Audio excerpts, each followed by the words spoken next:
Hello, I'm Robert Semrow, your host for A Moment with an Insider, and I am joined by a very good friend of mine, someone I respect tremendously, Steve Pelletier from Slim Doggy. Thank you for joining us, my friend. Thanks for having me, Robert. I appreciate it. It's great here in Vegas today, isn't it? It is. Now, I've got to say, I really enjoy what you are bringing to pet parents everywhere. The pet fitness, the pet nutrition, the mobile app, all of the things that you have going on. Let's share with our audience why it's so important, even if they're not using necessarily your tools, that they get in touch with this information. Yeah, go to slimdoggy.com, but here's the deal. So your pet is just like yourself. You need to be exercised and properly fed, not too much feeding, because you want to be healthy and live a long life. 53% of the dogs in this country and 55% of the cats in this country are overweight or obese, and that's not good. They live shorter lives, and it costs a lot of money, by the way, in vet bills and extra food. It really does, and as you point out, it's not good for them. What is the single thing that you think pet parents need to change about how they're feeding their pets? And maybe it's more than one. I know it is. You and I have these discussions. But share with our audience, hey, here's a couple of things that you've just got to reassess. There's really two things in my mind, Robert. One is you have to know how much you should feed your dog.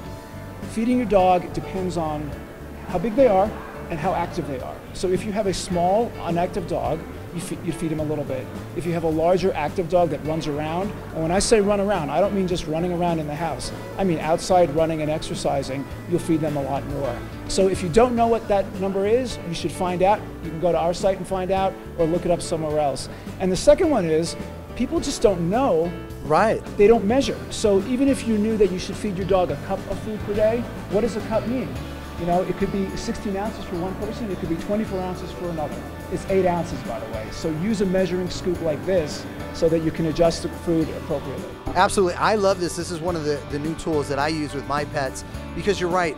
It is one of those things that we just take these big scoops. The other problem we have is we dump it into these big bowls and we look and we go, that's not enough. I don't want to leave Sugar or Zoe without enough food. And so you have that tendency to want to put more in, but I can feel secure that no, I've met my measurements there. I'm doing well. And then using the app does the same thing. I've got to say, you and I talk a lot about exercise as well for pets. What are some of the things that you really feel strongly about that pet parents need to be doing with their pets, especially when it comes to exercise? Right, so there's so many choices for a pet owner to, ways that they can exercise their pets safely. I love running with my dog. My dog is a big dog, strong dog. He's a great athlete, actually. But some people can't do that. Either they can't run or their dogs can't run. So there's so many other choices. So besides walking, we actually do drills where our dog is on a balance cushion and they're working their core like I do in Pilates. Right. And you can see him as he's moving around. He's actually getting a great workout here. We do something that we call the Labby Limbo, which is basically we have a fence where we lower the bar and the dog has to go underneath it. And when he goes underneath it, you can actually see him engage his core, and you can see he's squatting down and his leg muscles are being actually torched. Right. So those are two examples, but don't think that just because you can't run your dog that there's no way to exercise him. That's a cop-out. Right, and there really are a lot more tools these days out there for doing exercises. And even without adding those tools, there are simple things that you can do. Just playing with your dog, just getting out there and getting motivated and moving has an impact. And one of the things that you and I talk about a lot is, okay, we're doing these activities, treating with treats can be a real problem. It's funny enough, I've had a dog in the past who actually used to put on weight every time they exercised because we gave him so much food. We learned our lesson, right? So, right. Believe it or not, the biggest impact on the amount of calories that your dog burns is their actual size. The exercise generally is somewhere between 10 and maybe on the high side 30% of their daily calorie burn. So, as we say with human fitness, you cannot out-exercise a poor diet. You need to know, you need to measure, and then exercise on top of that. It takes 3,500 calories to gain a pound, just like it does for humans.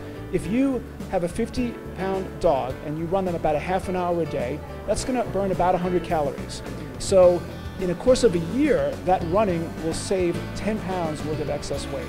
Wow. That's the difference between an obese problem and a fit dog, right there. Absolutely. Well, and it also goes back to how quickly you can add the pounds with just a little bit of overfeeding each day can present a lot of problems. It accumulates over time, exactly right. Absolutely.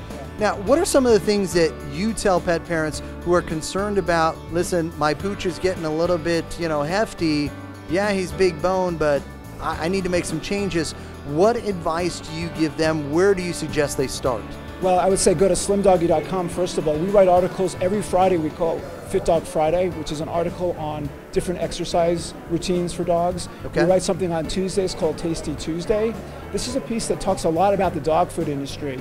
We, for example, did a study for today that showed that an average dry food has 41 ingredients, an average wet has 31 ingredients. Tells you something, right? To think about, right? Right. And so second to that is, from a feeding and nutrition perspective, take 5 minutes and look at the label. See what it is that's in your food, and make sure that, given your budget, that it is the right food for your dog. Because at the end of the day, it's not just about how much you feed them, it's also about what you feed them. Absolutely. Boy, I couldn't have said that any better. And it's also doing what you can do on a sustainable basis. Doing great for 1 or 2 days, as you and I have talked about, really has very little impact. Just like if you're being fit with your dog, well, okay, you can have that occasional extra treat. Let me ask you, from your standpoint, what do we need to do as industry insiders to get a better education or a better knowledge for pet parents about what's going on with nutrition? I mean, I think it's really just, you said it, it's education, but it has to be kind education. So let's not attack the industry. Right. Let's cooperate. There's no with reason the industry. to. Exactly. Yeah. And so just understanding things like understanding what the ingredients are, why they're in the food. You can then make a judgment. Do you want to go with an artificially preserved food or a naturally preserved food? At the end of the day, most foods would need preservatives. You make the choice what works for your budget.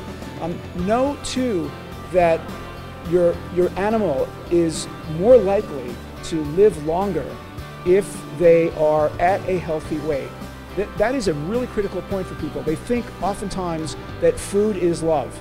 Right. Food is not love. If you love your pet, you want to keep them at a healthy, sustainable weight, because number one, they will live on average 2 years longer, and number two, it's going to cost you a lot less to keep them around. Right.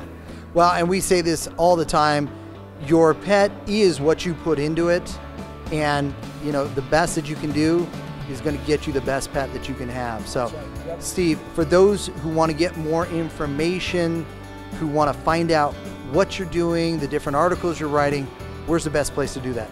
It's slimdoggy.com, SLIMDOGGY.com, and as we say, get off your butt, work out with your mutt. I love that. I strut that shirt a lot. Thank you so much for joining us, my friend. I really appreciate it. Good to see you again, all right? Thank you. Have fun in Vegas.